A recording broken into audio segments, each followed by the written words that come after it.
I am now happy to announce that there will be no income tax payable up to income of 12 lakh rupees.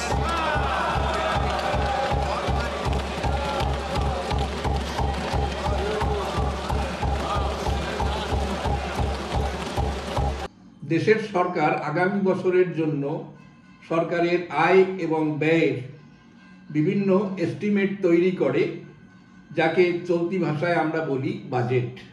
এই budget একটি সাংবিধানিক requirement. প্রেসিডেন্টের হয়ে সে budget পেশ করেন দেশের অর্থমন্ত্রী।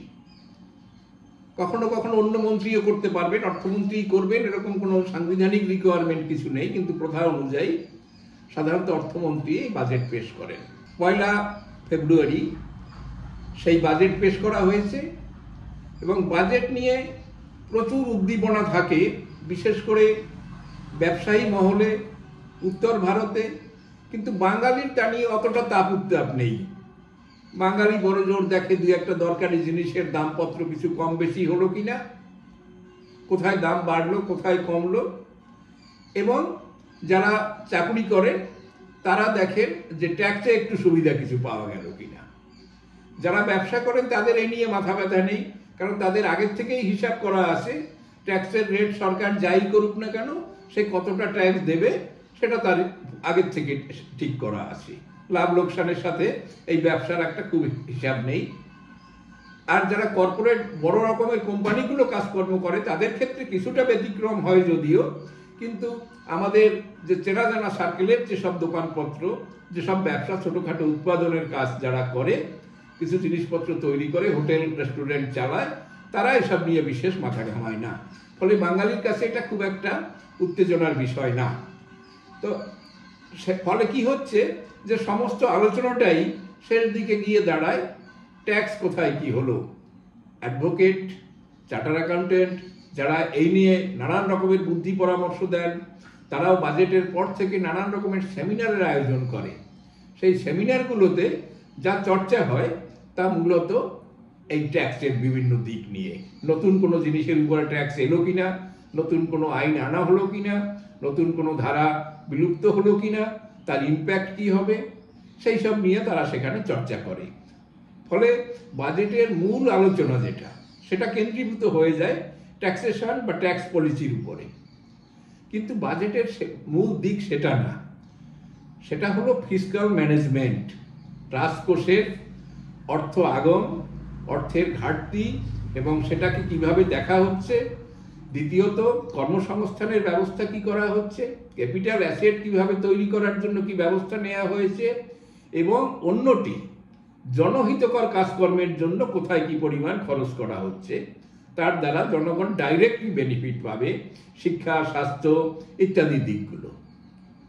কিন্তু ইদানিং দেখা যাচ্ছে যে তার চাইতেও বেশি আকর্ষণ হয়েছে আমাদের দেশে সেই রাউডি কালচার, অর্থাৎ রসগোল্লা, রাবড়ি কতটা খাওয়ানো যাবে, ভোটের জন্য কোন রাজ্যকে কতটা দিয়েছে।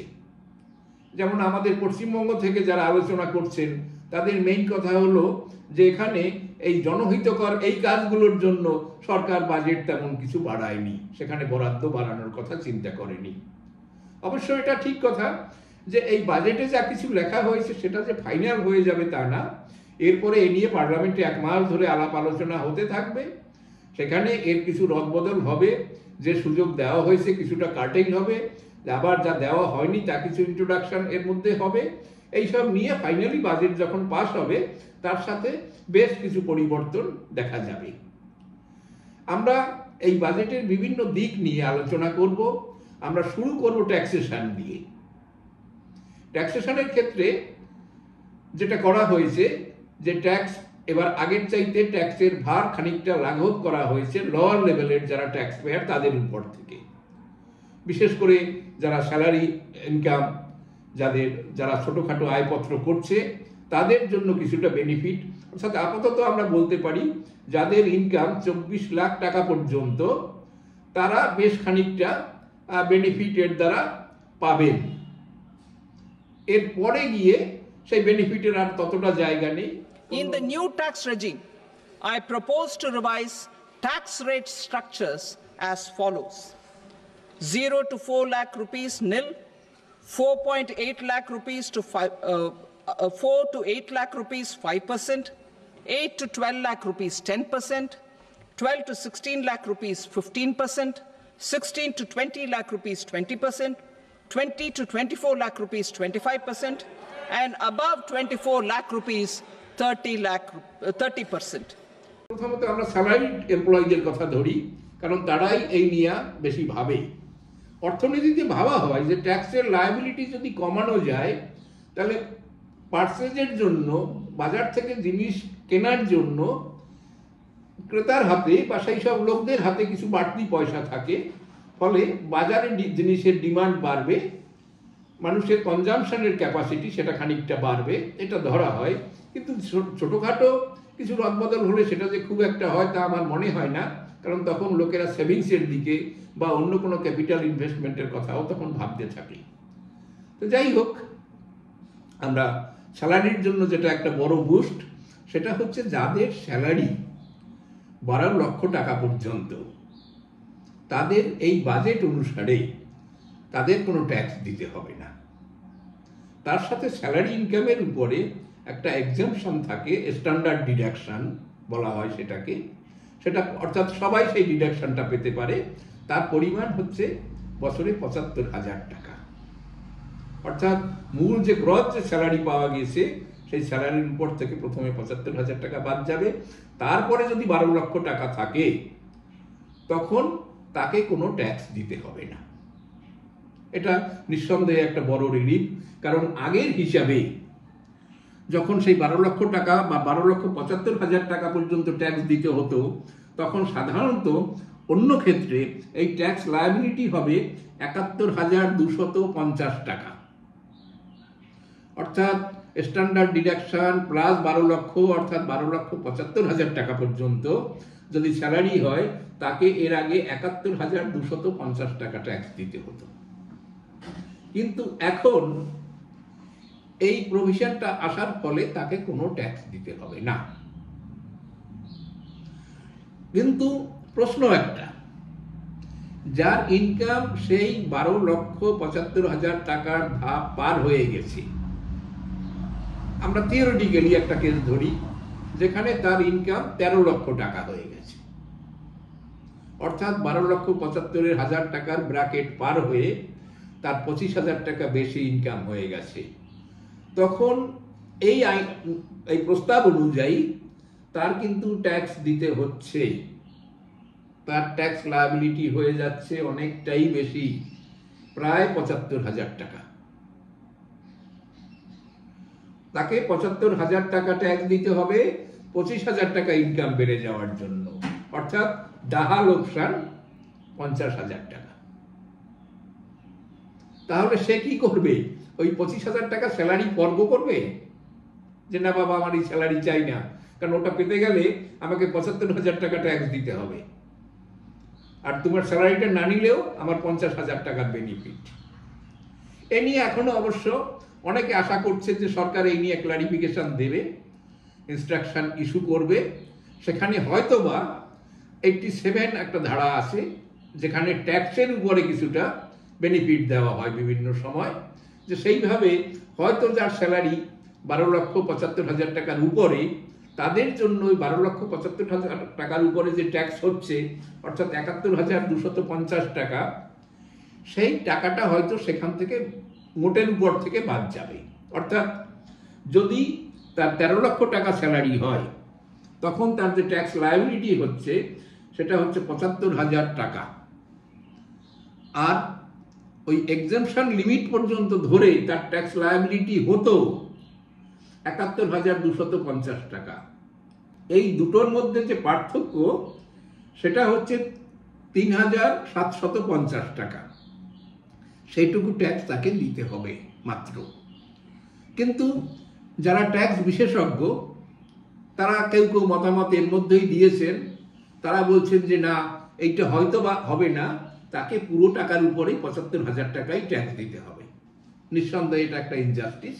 এটা সম্ভবত সরকার বা মানুষের দিক থেকে যখন প্রেশার যাবে এমপ্লয়ীদের অ্যাসোসিয়েশনগুলো থেকে এর থেকে, তখন হয়তো এই ব্যাপারে সরকার হয়তো একটা কিছু বিবেচনা করবে, কিন্তু আপাতত পজিশন এখানে এটাই রয়েছে।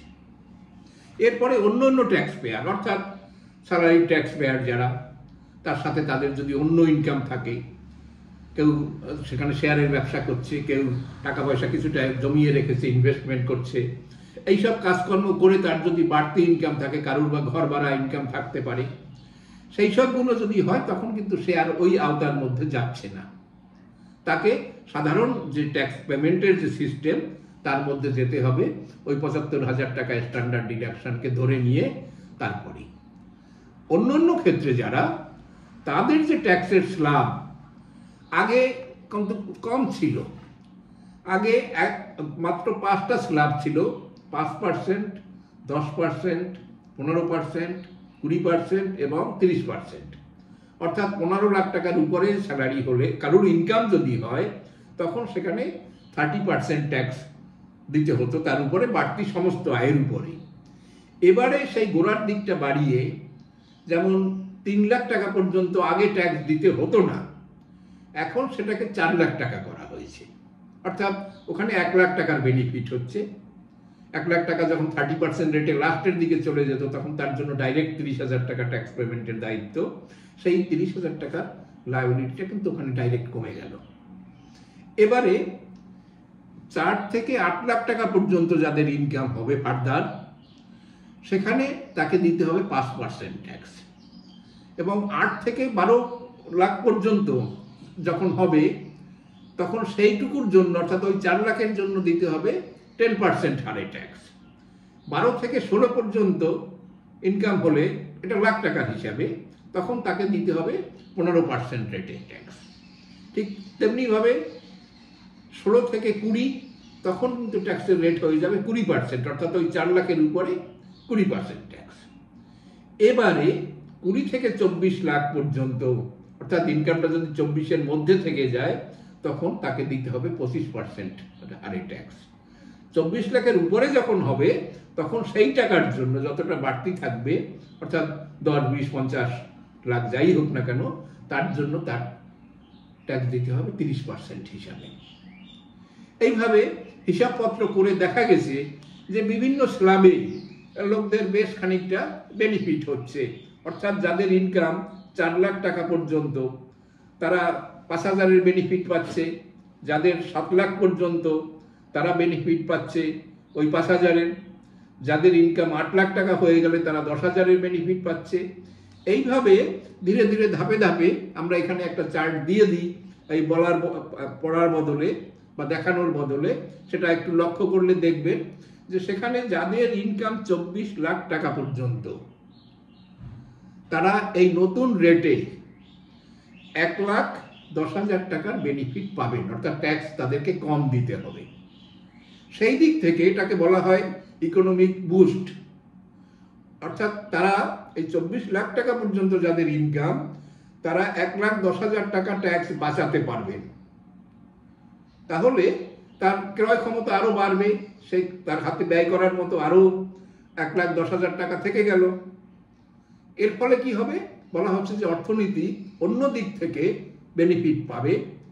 আর ট্যাক্সের ব্যাপারটা, যে বাই দিস টাইম ট্যাক্সের যে কালেকশন যেভাবে হচ্ছে, তাতে ধরা হচ্ছে যে আগামী বছরে আমাদের 22 লক্ষ কোটি টাকা আয়কর বাবদ আদায় হবে। ফলে সেক্ষেত্রে যে অর্থনীতির যে ক্রম উন্নতি, সেই ক্রম উন্নতি থেকে আমরা এইটুকু সুবিধা দিলে পরে, তাতে ট্যাক্স অন্যভাবে মানুষের আয়পত্র বাড়বে, অন্য অন্য ট্যাক্স সেটা বাড়বে। যেমন ক্রয় ক্ষমতা যদি বেড়ে যায়, মানুষ যদি বেশি জিনিস কেনে, তখন জিএসটি সেখানে স্বভাবতভাবে জিএসটির উপরে প্রভাব পড়বে, বেশি পরিমাণ জিএসটি কালেকশন হবে। যারা বিক্রি করছে, যারা প্রোডাকশনের সাথে যুক্ত, তারা বেশি পরিমাণ প্রফিট করবে। এইভাবে সমস্ত দিক থেকে অর্থনীতি সমৃদ্ধ হবে।